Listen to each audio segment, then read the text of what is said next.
It's always difficult to establish the causes of great historical events. To see why, take an example from the historian E.H. Carr's famous book, What is History? It's an example which deals with the unfortunate death of the late Mr. Robinson. Here's the story. Robinson, crossing a road to buy cigarettes, is run down and killed by Jones, driving a car with defective brakes while under the influence of alcohol through a blind intersection in bad weather. Who or what caused the accident? Well, okay, you'd probably say Jones. If he hadn't been drinking, if he'd had his brakes fixed, if he hadn't been in a hurry, none of this would have happened, right? But hang on. If Robinson had not been addicted to nicotine and crossing the road to get his cigarettes, the other stuff would not have made any difference. So he's responsible for the accident, right? But hang on, if the highway authorities had designed the intersection better, none of this would have made any difference because the visibility on the road would have been better, and so they are responsible, right? But hang on, if automobiles had never been invented, none of this would have made any difference. So whoever designed the first motor vehicle is responsible, right? But hang on, if the laws of physics had worked differently, none of that would have made any difference. So the laws of physics are responsible. But hang on, if the giant asteroid or comet that crashed into the Earth 65 million years ago, wiping out all the dinosaurs, none of that would have made any difference either, with the possible qualification that velociraptors might have been driving cars, smoking cigarettes, and no doubt pursuing all the lawsuits that would have come out of this accident, right? But hang on. If the solar system hadn't been formed 4.5 billion years ago, or if the Big Bang had not occurred some 13 or 14 billion years ago, none of this would have happened. So whoever or whatever caused those things to happen is to blame. You see the logic of this argument, okay? Now, all of these things played a role. That is indisputable. In a strict sense, it's impossible to sort these things out. It's impossible to specify, as our political science friends would like to have us do, an independent and a dependent variable to determine who is really responsible for the death of the unfortunate Mr. Robinson. And yet, you would not expect the police report on this accident, on Robinson's death, to cite an ancient asteroid, or perhaps God, instead of a badly driven automobile. And the reason you would not expect that is that in the real world, we make judgments about causation all the time. We do it often implicitly rather than explicitly, but we do it according to certain rules, which we call common sense. And part of common sense means that you make a distinction between long-term causes, intermediate causes, and immediate causes. And you attach greater importance to the latter of these. There is a principle of kind of diminishing returns as you go from immediate causes back to intermediate causes, or then finally to long-term causes, diminishing relevance. And we don't even have to think about this. We just do it automatically. The point is that immediate causes are the most directly relevant, the intermediate less so. The long-term causes, while they're never totally irrelevant, tend to be so general in their effects. They just don't help us very much in explaining events. These long-term causes are so general that they could explain any event, not the particular one that we're talking about. So I think when we do this, we're unconsciously performing a kind of counterfactual analysis. We're asking ourselves mentally, what would happen if we could rerun the event? What would happen if one particular cause could be removed from the equation? How much difference would that make in the specific outcome? Removing all automobiles from the planet would have avoided all automobile accidents, but it wouldn't tell you much about the accident that killed Robinson. That's the point that E.H. Carr is trying to make. However, removing Jones from the wheel of his particular automobile on the particular night in question, in the particular location specified, would tell you quite a lot about the causes of this accident. That's how our minds work when we think about causation. And I think it's how the minds of historians work when they think about the causes of great historical events like the coming of the Cold War. So what I would like to do, borrowing from E.H. Carr's example, is to talk about the origins of the Cold War, to talk about the causes of the Cold War, but to do it by dividing up these causes into long-term, intermediate, and immediate causation, along with, perhaps along the way, a modest amount of counterfactual analysis. So start with long-term causes. You might begin, if you were doing this kind of analysis, with the rise of great nation states some 5 centuries ago, before anybody had ever heard of a Soviet Union or a United States. You might simply make the point that anytime there are 2 great powers operating within the same international system, they will sooner or later, simply by virtue of being great and by being powerful and by being in the same system, come into conflict with one another. And that, of course, is a basic premise of so-called realist or neo-realist theories of international relations. These theories tend to look at power as a finite commodity. Countries are always arguing over it, and they explain rivalries among nations in terms of who is fighting for power and who has accumulated power at the expense of whom. And so by this logic, you might argue that the Cold War started because of the continental expansion of Russia to the east through Siberia from the 16th century through the 19th century, and of America to the west through the 17th, from the 17th to the 19th century. Were you to make that argument, you would not be the first to make that argument, because this man, Alexis de Tocqueville, in his great book Democracy in America, published in 1835, before anybody had heard of a Cold War, made precisely this argument. He talked about the potential for growth of these 2 great continental powers, Russia and America. And he wrote this passage toward the end of, I think it's toward the end of the first volume or at the beginning of the second volume, quote, "There are now 2 great nations in the world which, starting from different points, seem to be advancing toward the same goal, the Russians and, as he called them, the Anglo-Americans. Each seems called by some secret design of Providence one day to hold in its hands the destinies of half the world." Now, that's 1835. By 1900, in some ways, this prophecy seemed to be coming true, because it was at least fair to say that both the United States and the Russian Empire had gained the status of great powers. But they're not yet superpowers. They're not yet the only 2 great powers in the world. They are among 4 or 5 or 6 great powers in what was still a multipolar world order. It would have been a good bet, however, if you were looking forward to the 20th century from the vantage point of 1900, that at some point in the 20th century, the European great powers, the traditional European great powers, would face new competition from non-European powers, or in the case of Russia, a power which was both European and non-European at the same time. I think it's also, however, partly because the absence of contact and the preoccupation with expansion caused concerns that developed later to be late in developing. And the concerns that I have in mind have to do with the fact that Russia and the United States, in the last couple of decades of the 19th century, had vastly different internal systems.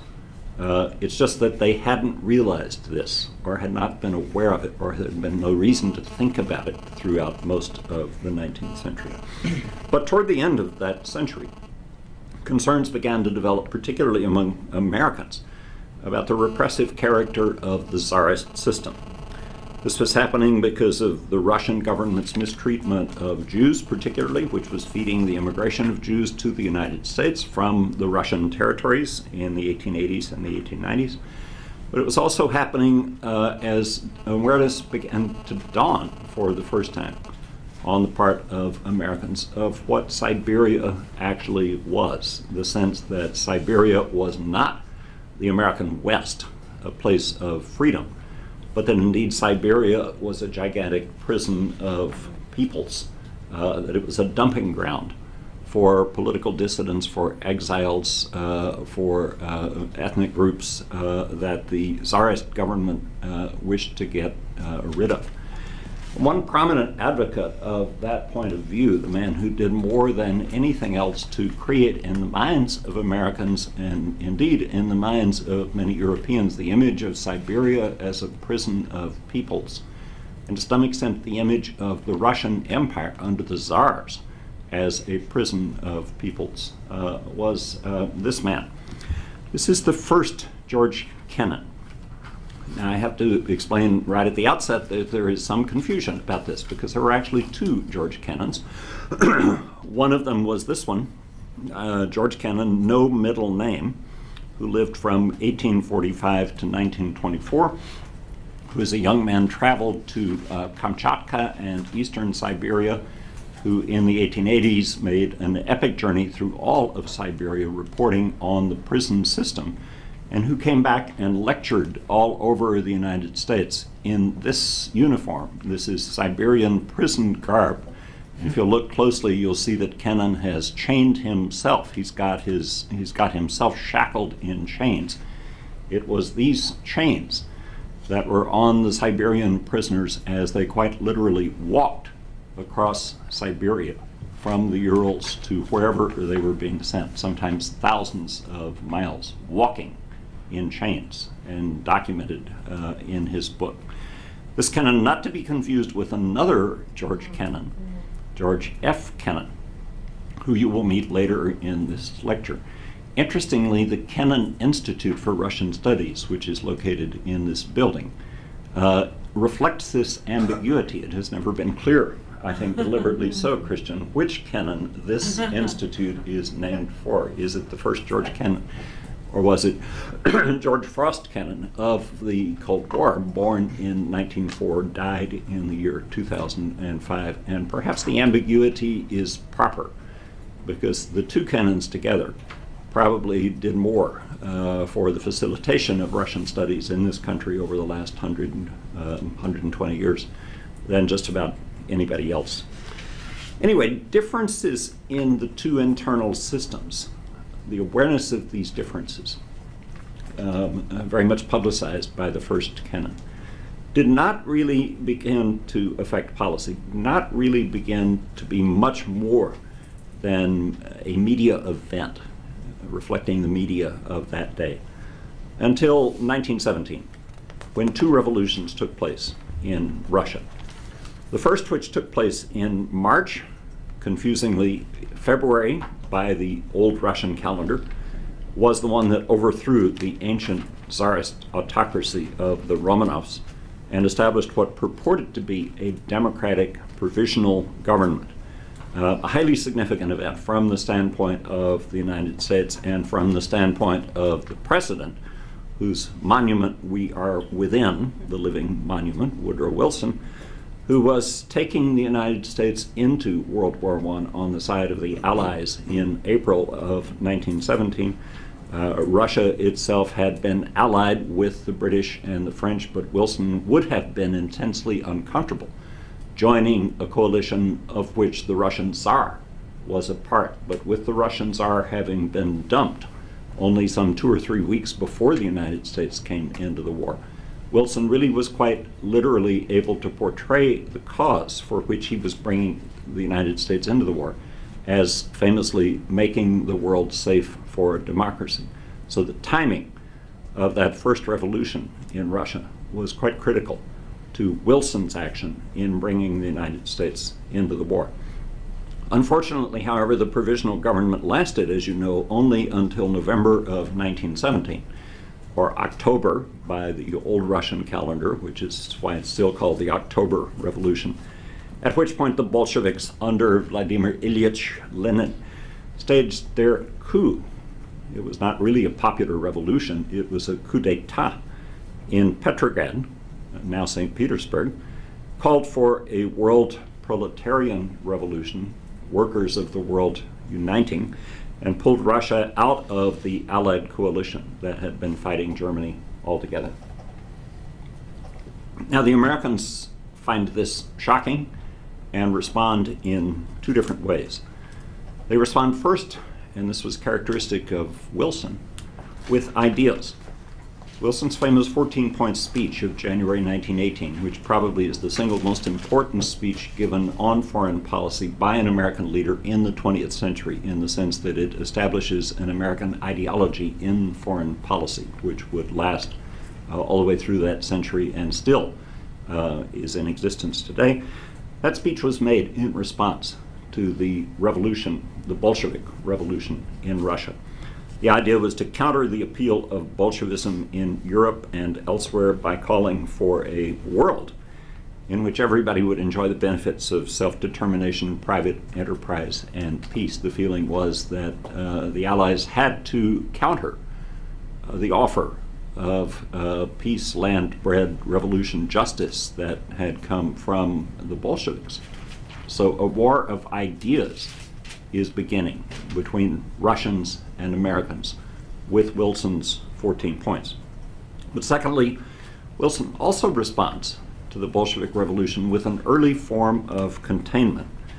He worked with his World War I allies, the British, the French, actually the Japanese, who were also on the same side, several other countries, to try to keep Bolshevism from spreading. And Wilson's methods included diplomacy, several famous, sometimes behind-the-scenes diplomatic missions to meet with the Russians. It included the use of sanctions against the Bolshevik regime. But from mid-1918 onward, it also included the half-hearted use of military force in cooperation with the British, the French, and the Japanese to try to crush Bolshevism.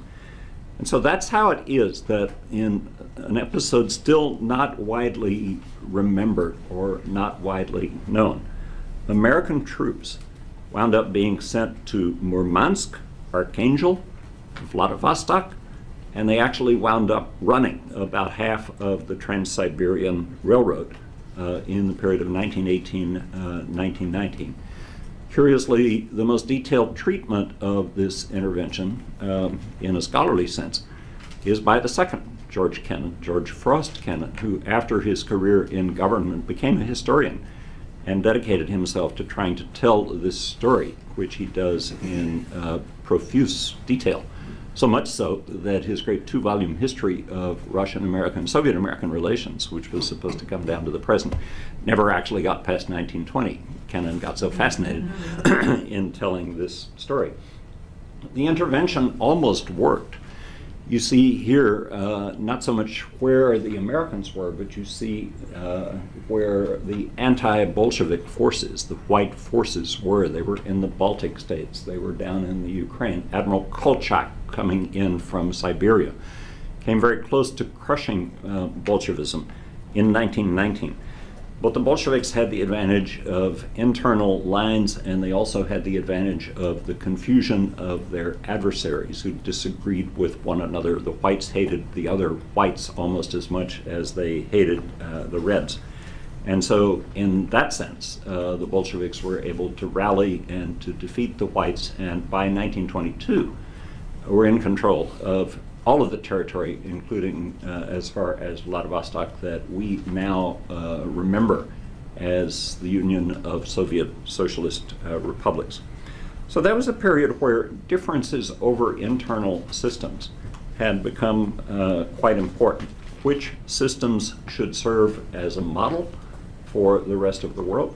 And it actually got to the point of vague, indirect, ineffective, ambiguous, murky military conflict, but without much purpose, without much direction, without much strategy on the part of the Western powers, who of course are preoccupied with other things like the end of World War I and the drafting of the Versailles Peace Settlement. Even so, the Cold War, as we came to know it, that is, as a global conflict that overshadowed all other international rivalries, this still did not develop for another 2 decades. You had the ideological conflict between Wilson and Lenin. You had the resentment stemming from the Allied intervention in Russia. But it's curious that neither the United States nor the Soviet Union played the role that you might have expected their power to allow them to play in European and world affairs for the next 2 decades or so. The United States, after rejecting Wilson's idea for a League of Nations, deliberately disengages itself from European politics in the 1920s, although certainly not from European economic affairs, where it plays a very important role. But if you understand isolationism as meaning an unwillingness to make political or military commitments of any kind, that truly did become the dominant theme of American foreign policy in the 1920s and certainly in the 1930s, with the Great Depression making that situation even worse in that regard. The Soviet Union in the 1920s was not isolationist by any means. Lenin and Trotsky hoped that the revolution would spread elsewhere in the world, but it was weak as a result of the 1918-1921 Civil War, in which millions of Russians and other former inhabitants of the Russian Empire had died. The internal struggle to succeed Lenin, who died in 1924, was going on during this period. Stalin really doesn't emerge as the dominant leader until 1929, but fearing attacks from the outside, Stalin himself concentrates on internal industrialization and mobilization in this period, the first few years of his rule, with the 5-year plans, the collectivization of agriculture, the determination to make the Soviet Union a great economic and military power. Stalin's preoccupation with this had its own distinctive characteristics, and this is the point where I introduce my students to Joseph Stalin. Stalin was master of the economic plan, a tyrant who tolerated no failure and no criticism.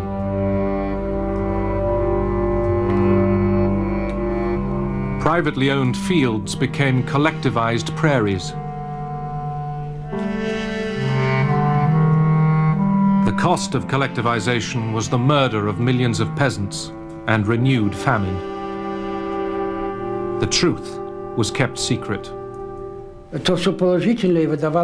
People didn't really know all about the bad things. All the achievements were put down to his initiatives.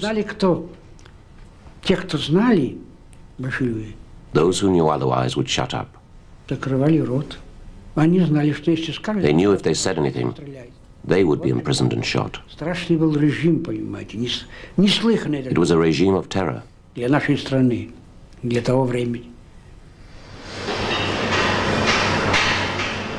This was socialism in one country.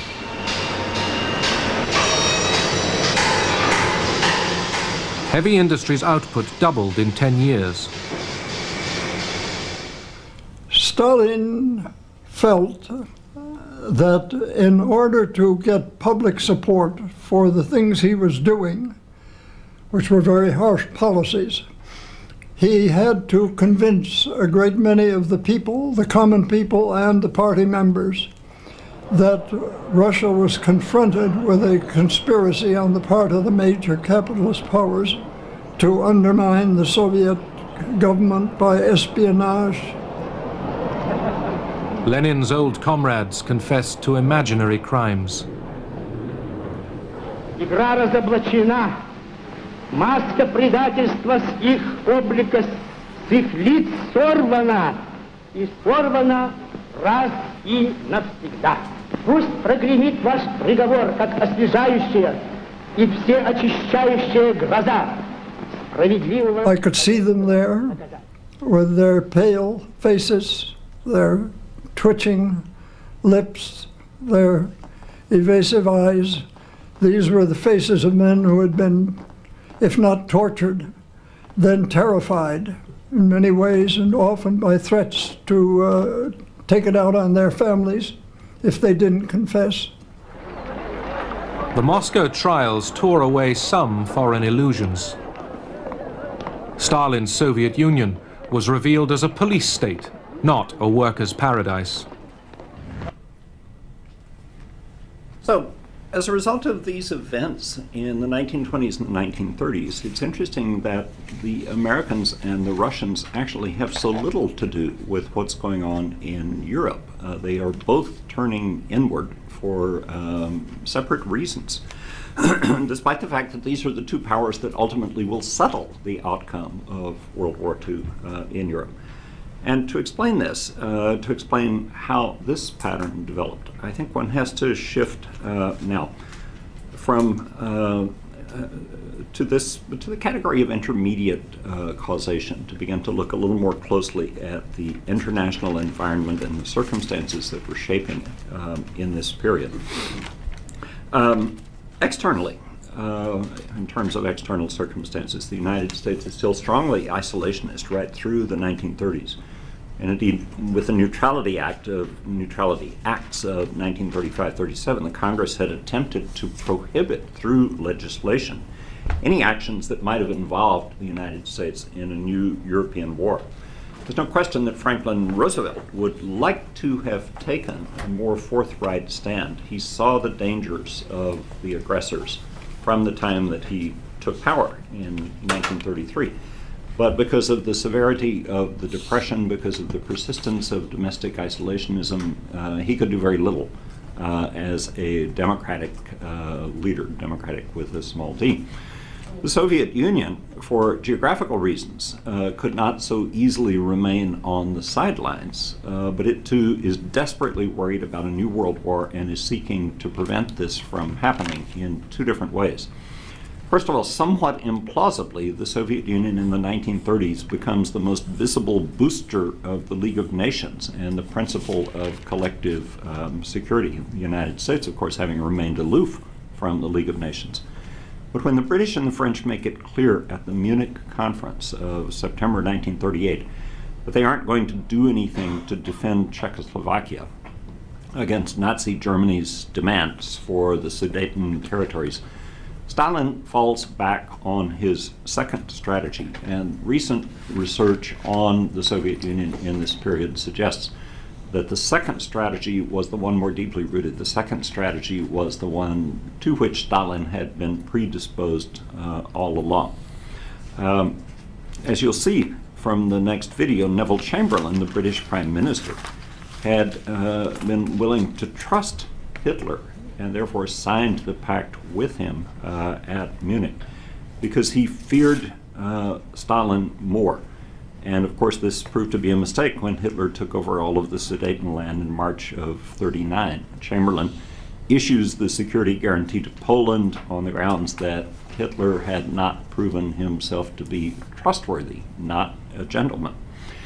Now, as it happened, paradoxically, and this is Stalin's fallback strategy, the one that was most deeply rooted in his mind, paradoxically, in a strange way, Stalin trusted Hitler too. Stalin had always admired Hitler. In some ways, the admiration was mutual. Recent research indicates that both learned from the other about the techniques of purging, about the means of eliminating their enemies. Certainly neither expected either of them to act as gentlemen, but there were common interests between them, not least of which was the manner of government, which they both followed. They were both tyrants, not least of which was the desire at the time that Hitler is preparing to start World War II to avoid getting into a war between the Soviet Union and Germany. And so that is the basis for the Nazi-Soviet pact with which these two dictators surprised the world in August of 1939, pledging publicly not to attack each other's countries while agreeing secretly to divide up Eastern Europe. And this is what allowed them, I think it's important to use the plural pronoun here because really both were involved in this, Stalin and Hitler, to start World War II. The Germans attacked Poland from the west early in September, and a couple of weeks later the Russians attacked Poland from the east. The USSR then attacks Finland, meeting unexpected resistance and earning the strong condemnation, as you'll see in a moment in a clip from a speech by FDR, from the United States. The absorption of the Baltic states of Lithuania, Latvia, and Estonia followed in 1940, as then does Hitler's attack on Norway, Denmark, the Netherlands, Belgium, ultimately France, which surrenders in June of 1940. The point that I'm making here is that given these circumstances of 1939-1940, anybody who had predicted that the Americans and the Russians might be fighting on the same side in this war would have been considered nuts, except for a few people who had access to German intelligence, which they were trying to share with the Soviet leadership. This is one area where American diplomats were quite active, pointing out that the Germans did not intend to keep the Nazi-Soviet agreement, but Stalin brushes aside that intelligence.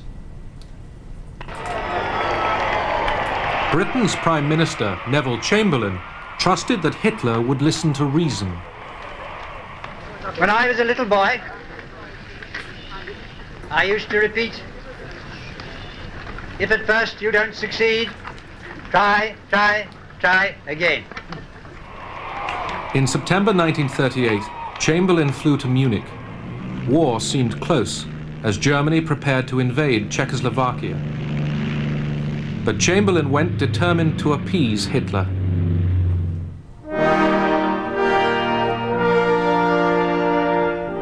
At Munich, Britain, France, and Italy licensed Hitler to seize the Czech Sudetenland with its German minority.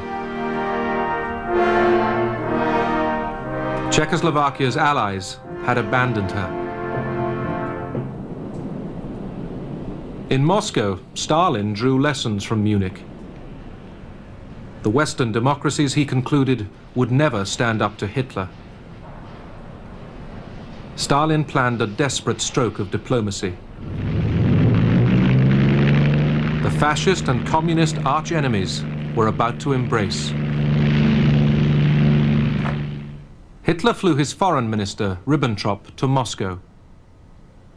The Nazi-Soviet pact was signed by Soviet Foreign Minister Molotov. The West was appalled. Даже когда уже был заключен пакт, After the pact was signed, I heard this from Stalin's lips. He was often at our home. и он говорил, что надо He said, we need to win time, at least 2 years' time. И только к этому периоду Советский Союз не полностью Only then will the Soviet Union be able to defend itself against Germany. защищаться от Германии. September 1939, Hitler invaded Poland. Britain and France declared war on the aggressor. Too late to save Poland. Defeated, Poland was wiped off the map. Germany and Russia had conspired against her. In eastern Poland, the communist occupiers were supervised by Nikita Khrushchev. They were taking over provinces once ruled by the Tsars. The Nazi-Soviet pact left Stalin free to grab Lithuania, Latvia, and Estonia. The Baltic states were back under Russian domination. Stalin had already outraged the world by invading Finland.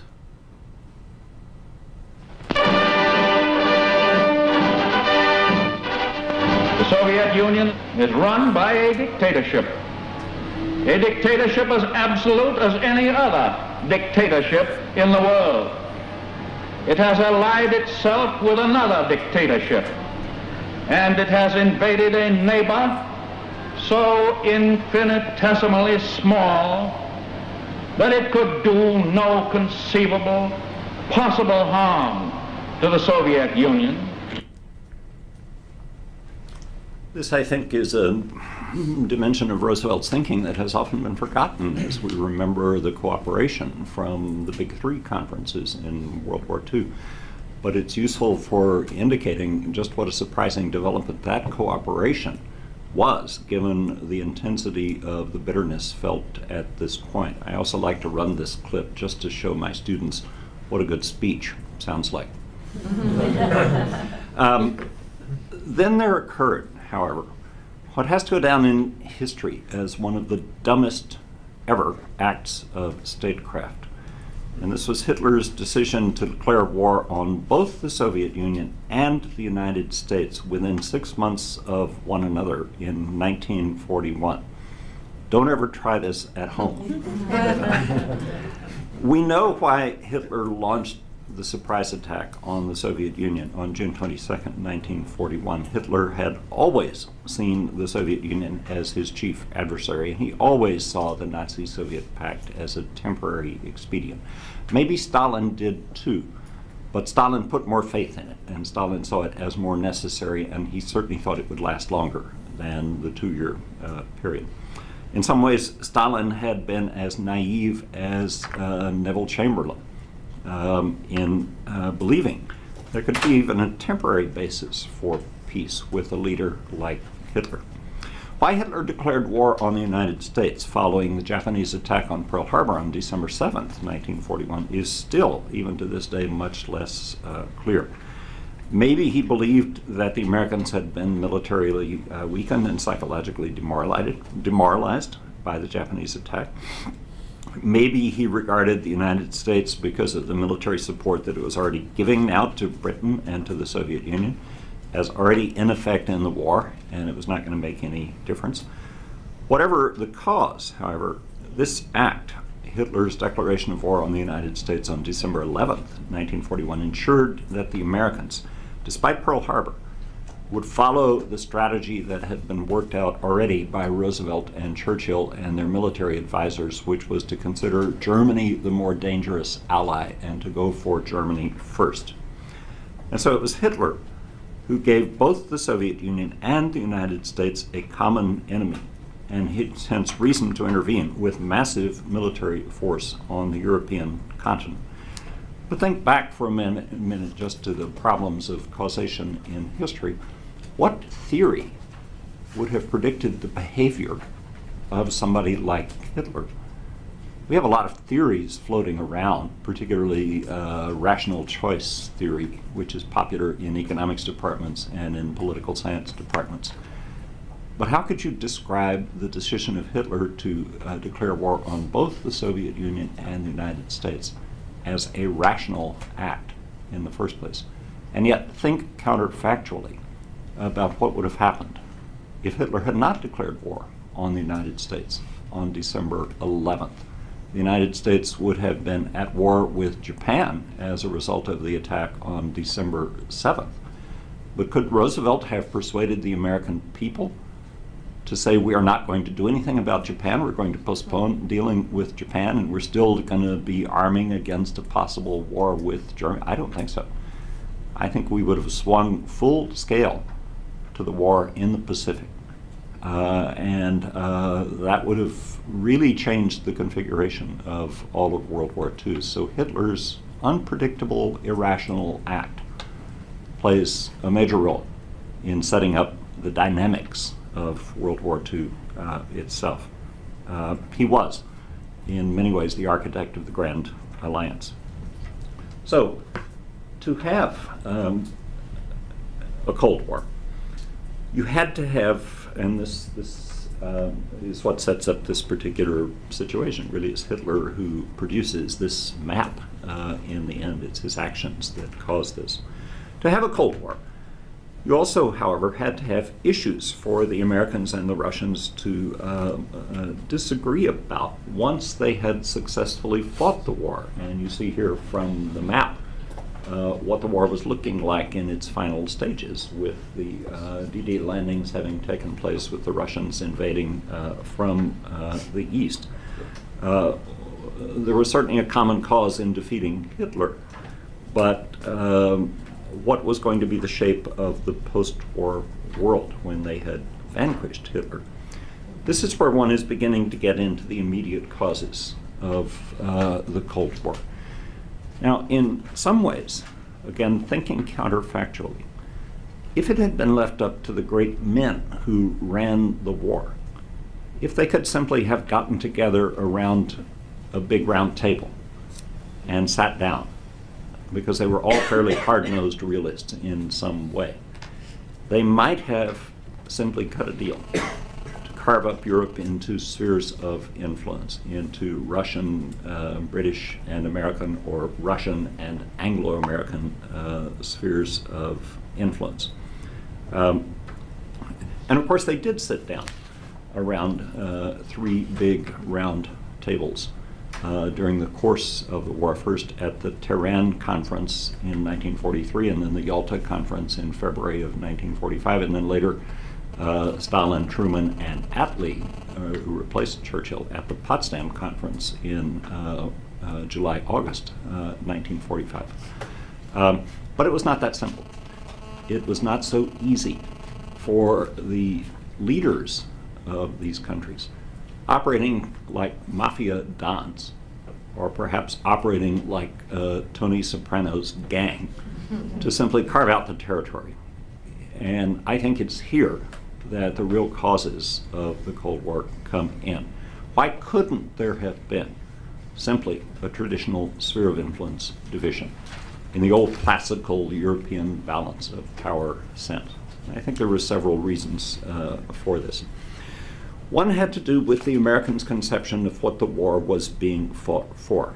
And this went back to the role of ideas. This went back to the role of Woodrow Wilson and the agenda that he had set for the United States. This went back to the belief on the part of the American people that they were fighting for a world in which people would be free to choose their own forms of government, free to develop their economies, free to trade with one another without government interference, free to join a new world organization that would be much more effective than the League of Nations had been and would be able to impose order. That was the American vision of the post-World War II world. And if that sounds a little bit like the domestic constitutional structure of the United States projected onto a global scale, I think you'd not be far wrong. I think that's how the Americans thought about world affairs. They thought about their system as transferable elsewhere in the world. The system had worked effectively and humanely within the boundaries of our country, and so why would it not work for the rest of the world? For the Soviet Union, it was a very different vision of a post-war world. For the Soviet Union, security would be a matter of acquiring space and obtaining subservience within that space. From the standpoint of the Soviet Union, no future European power, whether a revived Germany or anybody else, could be allowed to get into a position from which it could conceivably threaten Soviet security in the future.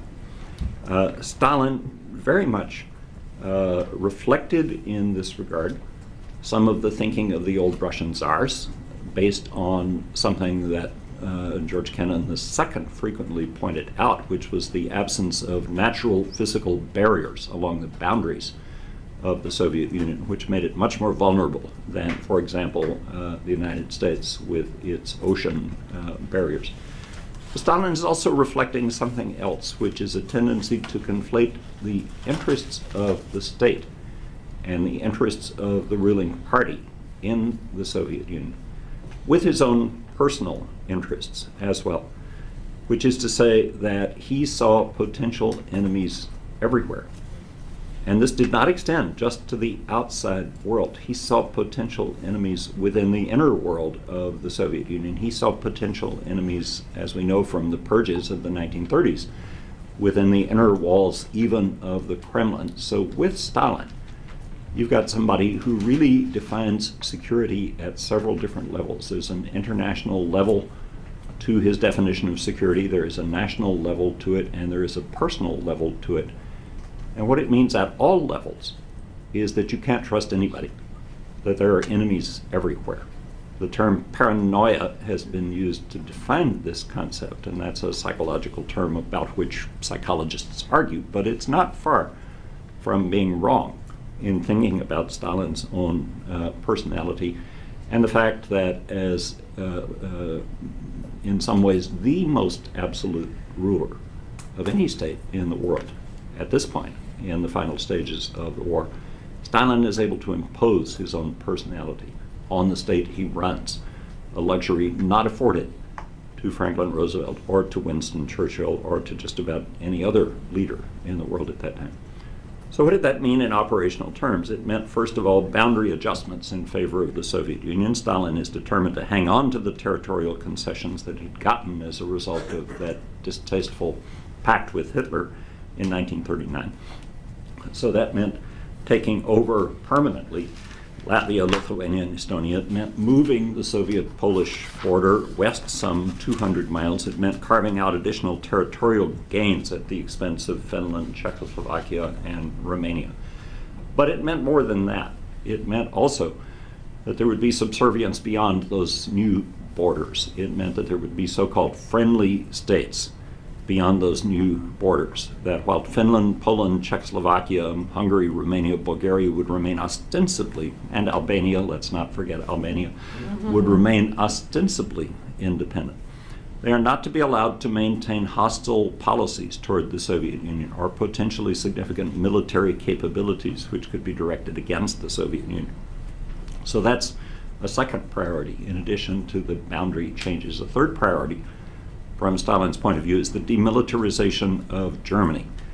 But here Stalin is ambiguous. Here Stalin is arguing with himself to an extent over just how this should be done. Would you demilitarize Germany by cooperating with the British and the Americans to keep Germany down? Would you demilitarize Germany by partitioning Germany into separate zones which each of the victors could control?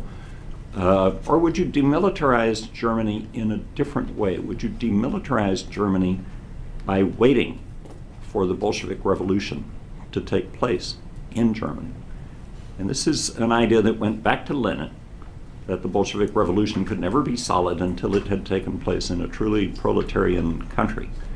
The hopes had been deferred, the disappointments had been great in that period. But now with the defeat of Hitler, is there not the opportunity for ideology once again to manifest itself? Germany is full of workers. They have every reason to be in favor of a new regime. Might the Soviet model itself not automatically be attractive in Germany and not have to be imposed in the first place? And that idea lurks in the back of Stalin's mind and in the back of several of his other advisors. And they never quite worked out clearly what their German policy was to be. And I think that showed. I think that was one of the major reasons for ultimately the Soviet failure in the Cold War. But that brings us to Stalin's long-term objective, because recent research indicates that he never gave up on the idea of the world proletarian revolution. The only difference was that he didn't set a timetable for it, in the sense that Hitler was inclined to set timetables. Stalin is willing to wait for this to happen, but in the back of his mind is this idea that this Marxist-Leninist concept, this system of government, is indeed going to be sufficiently attractive that people throughout the world ultimately will choose it for themselves, and that will produce the destruction of capitalism. Why would that happen? Why would he believe this? Well, it's chiefly because he bought into and never abandoned the old Leninist concept that the capitalists would fall out with each other. The only objective that a capitalist has in life, Lenin proclaimed, is to screw other capitalists. It's as simple as that. What is capitalism? It's greed, right? It's not cooperation. So the idea that capitalists could cooperate with one another is totally foreign to the Soviet mentality or to the mentality of a Leninist leader. And Stalin was, in many ways, a Leninist leader. Had not the experience of World War I confirmed this? Capitalists fought each other in World War I, that's how it started. Had not the experiences of World War II confirmed this? Capitalists fought each other in World War II. Is it not true, comrades, that the next war, World War III, will also be a war among capitalists? Who are the leading capitalists in the world? The United States and Great Britain. Does this not irrefutably demonstrate, comrades, that the next great war will be between the British and the Americans, and that the Russians can simply sit back and wait for that to happen? I mean, that idea is never completely removed from Stalin's mind, right up to the point of his death. So that's central to understanding his objectives as well. And it accounts for some of his ambiguity as to what to do about Germany in the first place. Is it going to be a sphere of influence division? Is it going to be cooperation with the Allies? Is it going to be sitting back and waiting for this long-term tendency to take hold, which will automatically plant the revolution in other countries? The answer was all of the above, but that did not add up really to a consistent grand strategy. One thing, though, that was clear, which is that if there was to be any kind of a sphere of influence settlement with regard to the post-war future of Europe, it would have to be built on trust. The only way you can build a division of territories is that there has to be trust. Go back to Tony Soprano and the guys sitting around the table in the back of the strip joint, planning the division of their territories. Tony uses the term respect. They have to respect me, or somebody disrespected somebody else, okay? But that is another way of talking about trust. And that has to be there, even for the most brutal sphere of influence division. And it was not there in Stalin's mind. This came down to his paranoia, which operated at all levels. However convenient it would have been for him to trust Roosevelt and Churchill, he did not. And this became apparent through new information that we have that's been turned up in part through the Cold War Project about the first of the great wartime conferences, the conference at Tehran in November of 1940. In 1943, with their alliance still intact, the Big Three prepared to meet at Tehran in Persia. I was summoned to Tehran to help them prepare for the conference. Mr. Roosevelt is supposed to arrive. We had the code names for it. And so I called the airfield, and sure enough, I spoke to Admiral Leahy. I said, "Are you coming?" And he said, "No, we're not coming. We're going to American mission." And when I said that to Molotov, I thought he'd just fry me alive. I said, "What?" And he'd get all the four-letter words I never heard in my life were spilled over me. He said, "Who the hell are you here anyway? How'd you get in here? What do you know? What am I going to say to Stalin?" Stalin persuaded Roosevelt that his safety was best assured by residence at the Soviet embassy. The embassy had been specially prepared for his visit. It was bugged. Иосиф Виссарионович мне сказал, что задачи, которые он ставит перед... Stalin told me that the task he was putting to our group, and particularly to me, was ethically very unattractive.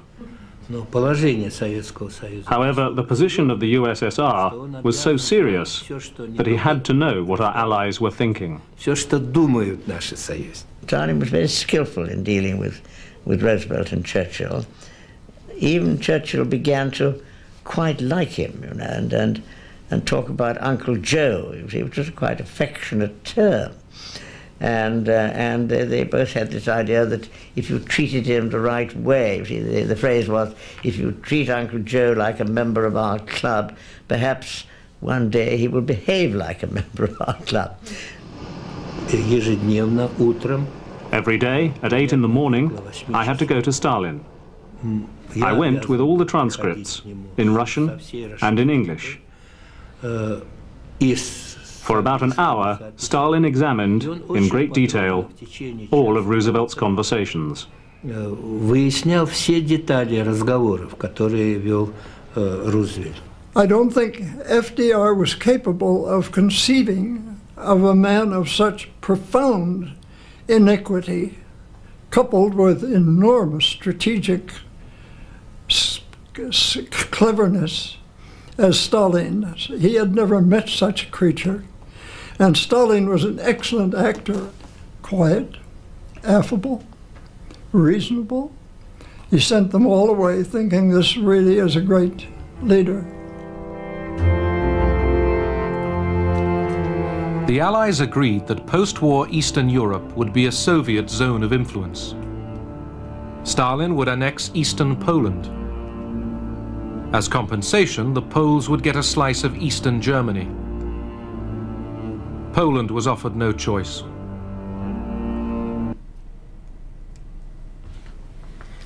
But what was implied in this agreement was that in the end, free elections would be held, even within the regions that the Soviet Union incorporated within its sphere of influence. Whether Roosevelt really expected that that was going to happen or not is still debated among historians. But he had to get those commitments. He got such a commitment at the Yalta Conference in February 1945. He had to get this. Churchill had to do the same, because they headed democracies, because they had portrayed the purposes for which the war was being fought as one that would be consistent with those Wilsonian terms that had been articulated back in World War I and reinforced in the Atlantic Charter.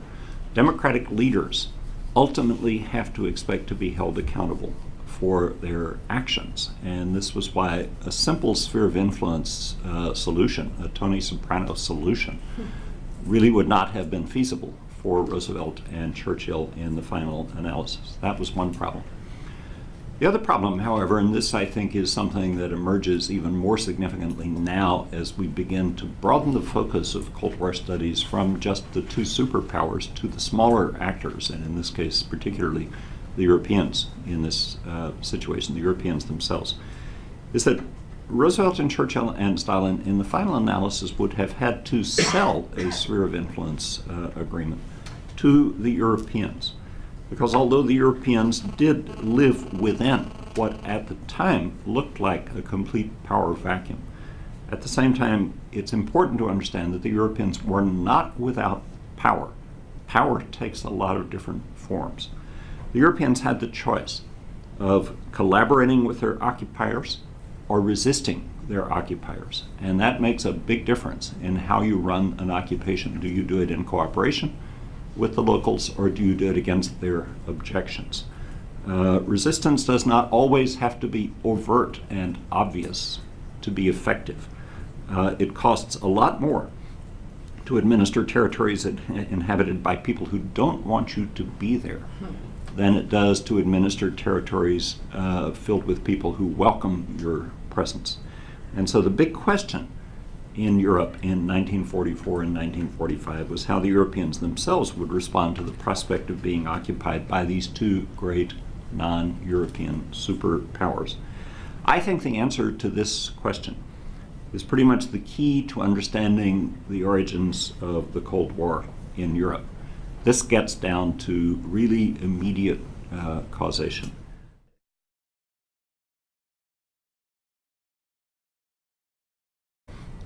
But to do it by dividing up these causes into long-term, intermediate, and immediate causation, along with, perhaps along the way, a modest amount of counterfactual analysis. So start with long-term causes.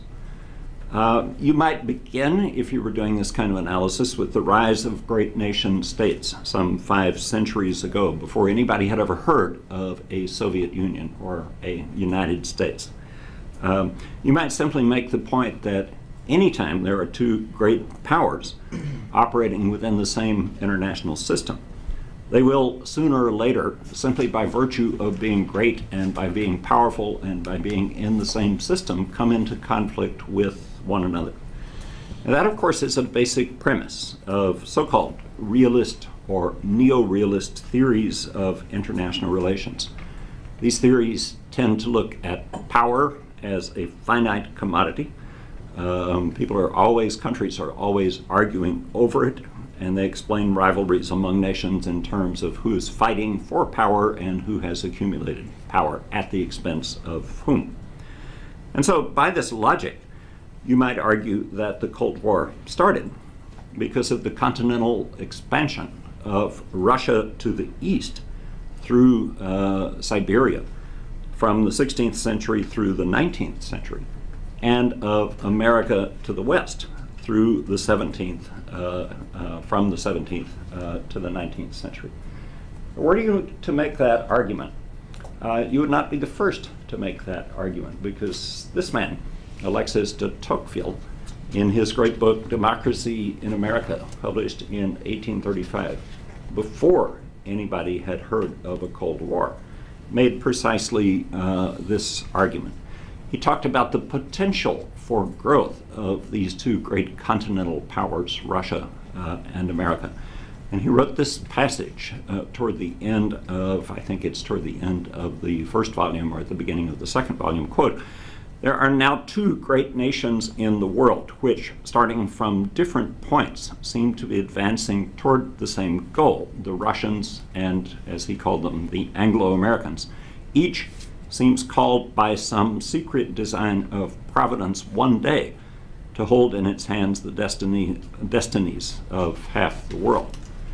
Now, that's 1835. By 1900, in some ways, this prophecy seemed to be coming true, because it was at least fair to say that both the United States and the Russian Empire had gained the status of great powers.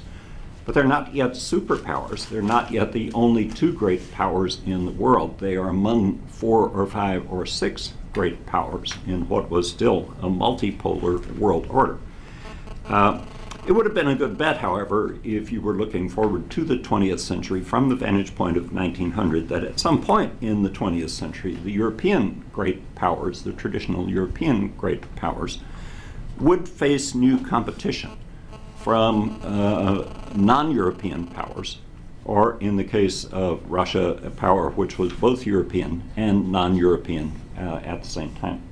I think it's also, however, partly because the absence of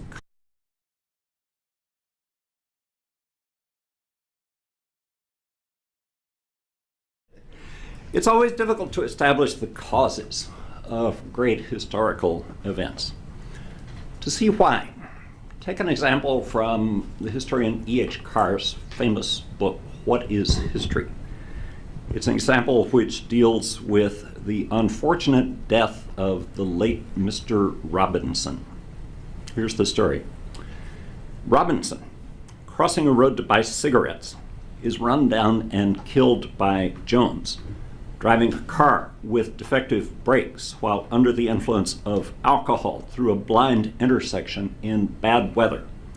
Who or what caused the accident? Well, okay, you'd probably say Jones. If he hadn't been drinking, if he'd had his brakes fixed, if he hadn't been in a hurry, none of this would have happened, right? But hang on. If Robinson had not been addicted to nicotine and crossing the road to get his cigarettes, the other stuff would not have made any difference. So he's responsible for the accident, right? But hang on, if the highway authorities had designed the intersection better, none of this would have made any difference, because the visibility on the road would have been better, and so they are responsible, right?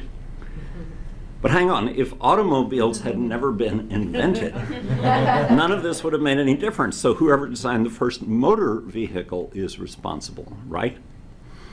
But hang on, if the laws of physics had worked differently, none of that would have made any difference. So the laws of physics are responsible. But hang on, if the giant asteroid or comet that crashed into turns as you go from immediate causes back to intermediate causes, or then finally to long-term causes, diminishing relevance. And we don't even have to think about this. We just do it automatically. The point is that immediate causes are the most directly relevant, the intermediate less so. The long-term causes, while they're never totally irrelevant, tend to be so general in their effects they just don't help us very much in explaining events. These long-term causes are so general that they could explain any event, not the particular one that we're talking about. So I think when we do this, we're unconsciously performing a kind of counterfactual analysis. We're asking ourselves mentally, what would happen if we could rerun the event? What would happen if one particular cause could be removed from the equation? How much difference would that make in the specific outcome? Removing all automobiles from the planet would have avoided all automobile accidents, but it wouldn't tell you much about the accident that killed Robinson. That's the point that E.H. Carr is trying to make. However, removing Jones from the wheel of his particular automobile on the particular night in question, in the particular location specified, would tell you quite a lot about the causes of this accident. That's how our minds work when we think about causation. And I think it's how the minds of historians work when they think about the causes of great historical events like the coming of the Cold War. So what I would like to do, borrowing from E.H. Carr's example, is to talk about the origins of the Cold War, to talk about the causes of the Cold War. The Earth 65 million years ago, wiping out all the dinosaurs, none of that would have made any difference, either with the possible qualification that velociraptors might have been driving cars, smoking cigarettes, and no doubt pursuing all the lawsuits that would have come out of this accident, right? But hang on.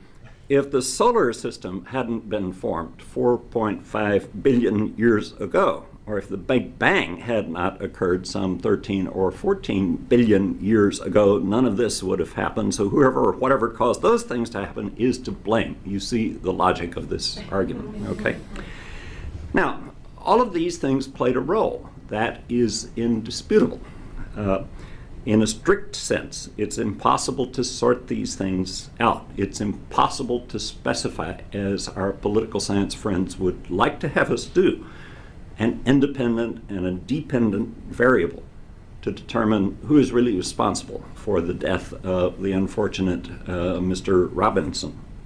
And yet, you would not expect the police report on this accident, on Robinson's death, to cite an ancient asteroid, or perhaps God, instead of a badly driven automobile. And the reason you would not expect that is that in the real world, we make judgments about causation all the time.